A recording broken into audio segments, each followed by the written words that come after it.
성경 읽어주는 제옥 4일차 창세기 11장에서 13장입니다. 제11장 땅 위의 모든 사람들이 한 가지 언어를 쓰고 있었습니다. 사람들이 동쪽으로 옮겨가며 시날 땅에서 평야를 발견하고 그곳에서 살았습니다. 그들이 서로 말했습니다. 벽돌을 만들어 단단하게 굽자. 그러면서 그들은 돌 대신에 벽돌을 쓰고 흙 대신에 역청을 썼습니다. 그들이 또 서로 말했습니다. 자, 우리의 성을 세우자. 그리고 꼭대기가 하늘까지 닿는 탑을 쌓자. 그래서 우리 이름을 널리 알리고 온 땅에 흩어지지 않도록 하자. 여호와께서 사람들이 쌓고 있는 성과 탑을 보려고 내려오셨습니다. 여호와께서 말씀하셨습니다. 이 사람들은 한 백성이고 그들의 언어도 다 똑같다. 그래서 이런 일을 시작하였는데 이 일은 그들이 하려고 하는 일의 시작에 불과하다. 그들은 하려고만 하면 어떤 일이든지 할 수 있을 것이다. 그러니 내려가서 그들의 언어를 뒤섞어 놓자. 그리하여 그들이 자기들끼리 하는 말을 전혀 알아듣지 못하게 하자. 그래서 여호와께서는 그들을 온 땅 위에 흩어놓으셨습니다. 그들은 성 쌓는 일을 그만두었습니다. 여호와께서 온 땅의 언어를 그곳에서 뒤섞어 놓으셨으므로 그곳의 이름은 바벨이 되었습니다. 또한 거기에 있던 모든 사람들을 온 땅 위에 흩어 놓으셨습니다. 셈의 자손은 이러합니다. 셈은 100살이 되어서 아르박삿을 낳았습니다. 그때는 홍수가 끝난 지 2년이 지난 때였습니다. 셈은 아르박삿을 낳고 500년을 더 살면서 자녀를 낳았습니다. 아르박삿은 35살이 되어서 셀라를 낳았습니다. 아르박삿은 셀라를 낳고 403년을 더 살면서 자녀를 낳았습니다. 셀라는 30살이 되어서 에벨을 낳았습니다. 셀라는 에벨을 낳고 403년을 더 살면서 자녀를 낳았습니다. 에벨은 34살이 되어서 벨렉을 낳았습니다. 에벨은 벨렉을 낳고 430년을 더 살면서 자녀를 낳았습니다. 벨렉은 30살이 되어서 르우를 낳았습니다. 벨렉은 르우를 낳고 209년을 더 살면서 자녀를 낳았습니다. 르우는 32살이 되어서 스룩을 낳았습니다. 르우는 스룩을 낳고 207년을 더 살면서 자녀를 낳았습니다. 스룩은 30살이 되어서 나홀을 낳았습니다. 스룩은 나홀을 낳고 200년을 더 살면서 자녀를 낳았습니다. 나홀은 29살이 되어서 데라를 낳았습니다. 나홀은 데라를 낳고 119년을 더 살면서 자녀를 낳았습니다. 데라는 70살이 되어서 아브람과 나홀과 하란을 낳았습니다. 데라의 자손은 이러합니다. 데라는 아브람과 나홀과 하란을 낳았습니다. 하란은 롯을 낳았습니다. 하란은 아버지 데라보다 먼저 자기가 태어난 갈대아 우르에서 죽었습니다. 아브람과 나홀은 아내를 맞아들였습니다. 아브람의 아내는 사레이고 나홀의 아내는 밀가입니다. 밀가는 하란의 딸입니다. 하란은 밀가와 이스가의 아버지입니다. 사레는 임신을 못하여서 자식이 없었습니다. 데라는 가나안 땅으로 가려고 아들 아브람과 하란의 아들인 손자 롯과 아브람의 아내인 며느리 사레를 데리고 갈대아 우르에서 나왔습니다. 그러나 그들은 하란에 이르러 거기에 머물렀습니다. 데라는 205년을 살다가 하란에서 죽었습니다. 제12장 여호와께서 아브람에게 말씀하셨습니다. 내 나라와 내 친척과 내 아비의 집을 떠나 내가 너에게 보여줄 땅으로 가거라. 내가 너를 큰 나라로 만들어주고 너에게 복을 주어 너의 이름을 빛나게 할 것이다.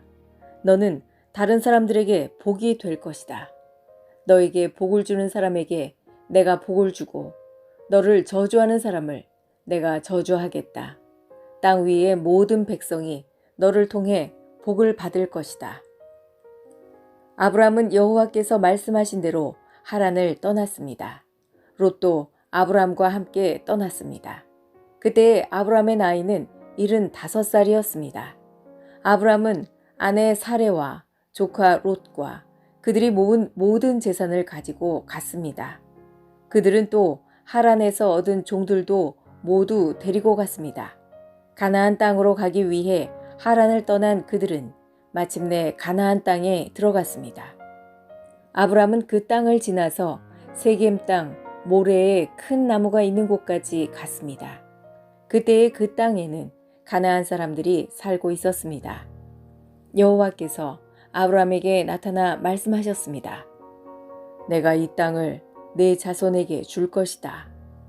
아브람은 그곳에서 자기에게 나타나신 여호와께 제단을 쌓았습니다. 그리고 나서 아브람은 세겜에서 베델 동쪽 산으로 옮겨갔습니다. 아브람은 그곳에 장막을 세웠습니다.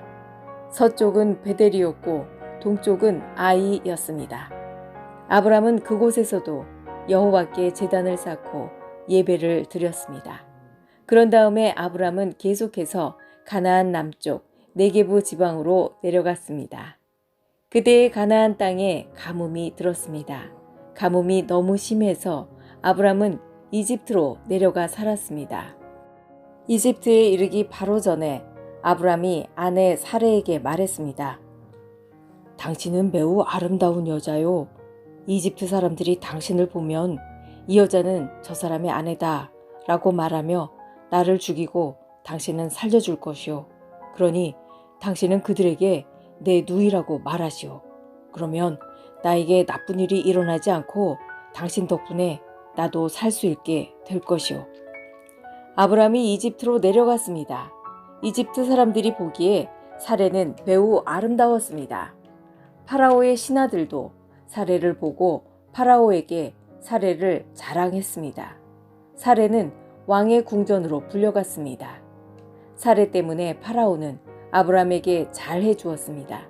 왕은 아브람에게 양떼와 소떼와 암나귀와 수나귀를 주었습니다. 아브람은 왕에게서 남자종과 여자종과 낙타까지 얻었습니다. 그러나 여호와께서 파라오와 파라오의 집에 사는 모든 사람에게 큰 재앙을 내리셨습니다. 여호와께서 그렇게 하신 것은 아브람의 아내 사레의 일 때문이었습니다. 그러자 파라오가 아브람을 불러서 말했습니다. 왜 나에게 이런 일을 하였느냐? 어찌하여 사레가 내 아내라는 말을 하지 않았느냐? 왜 저 여자를 내 누이라고 말해서 내가 저 여자를 내 아내로 데려오게 했느냐? 내 아내가 여기 있으니 데리고 가거라. 그리고 나서 파라오는 신하들에게 명령하여 아브람이 그의 아내와 그에게 속한 사람과 재산을 가지고 이집트에서 떠나가게 했습니다. 제13장 아브람은 아내와 롯과 함께 이집트를 떠났습니다. 그들은 모든 재산을 가지고 네게부 지방으로 올라갔습니다. 아브람은 가축과 은과 금이 많은 부자였습니다. 아브람은 네게부를 떠나 다시 베델로 갔습니다. 아브람은 베델과 아이 사이 곧 전에 장막을 쳤던 곳으로 갔습니다. 그곳은 아브람이 전에 제단을 쌓았던 곳이었습니다. 아브람은 거기에서 여호와께 예배를 드렸습니다. 아브람과 함께 다니던 롯에게도 양과 소와 장막이 많았습니다. 아브람과 롯에게는 가축이 아주 많았기 때문에 두 사람이 함께 살기에는 그 땅이 너무 좁았습니다. 아브람의 목자들과 롯의 목자들 사이에 다툼이 일어나기 시작했습니다. 그때 그 땅에는 가나안 사람들과 브리스 사람들이 살고 있었습니다. 아브람이 롯에게 말했습니다. 너와 나 사이에 다툼이 있어서야 되겠느냐? 내 목자들과 내 목자들 사이에서도 다투는 일이 있어서는 안 된다. 우리는 친척이 아니냐? 모든 땅이 내 앞에 있으니 우리 서로 떨어져 살자. 내가 왼쪽으로 가면 나는 오른쪽으로 가고 내가 오른쪽으로 가면 나는 왼쪽으로 가겠다. 롯이 땅을 둘러보니 요단 골짜기가 보였습니다. 롯이 보기에 소알 쪽으로 있는 그곳은 물이 많았습니다. 그곳은 여호와의 동산 같기도 하고 이집트 땅 같기도 했습니다. 그때는 여호와께서 소돔과 고모라를 멸망시키시기 전이었습니다.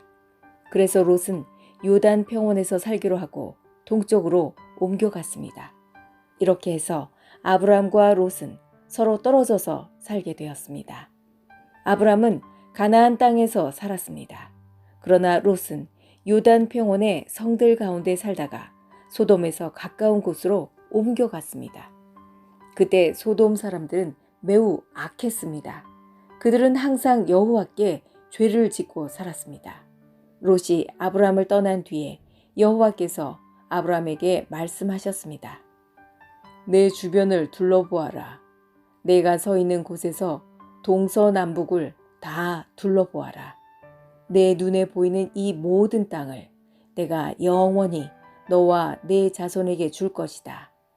내가 네 자손을 땅에 티끌만큼 많게 해주리니 누구든지 땅 위에 티끌을 셀 수 있는 사람이 있다면 그 사람은 네 자손도 셀 수 있을 것이다. 일어나라. 이 땅을 동서남북으로 돌아다녀 보아라. 내가 너에게 이 땅을 주겠다. 그리하여 아브람은 자기 장막을 옮겼습니다. 아브람은 헤브론에 있는 마므레의 큰 나무들 가까이에서 살았습니다. 그는 그곳에 여호와를 위한 제단을 쌓았습니다. 지금까지 성경 읽어주는 제옥이었습니다. 오늘도 하나님 뜻 안에서 좋은 일이 일어납니다.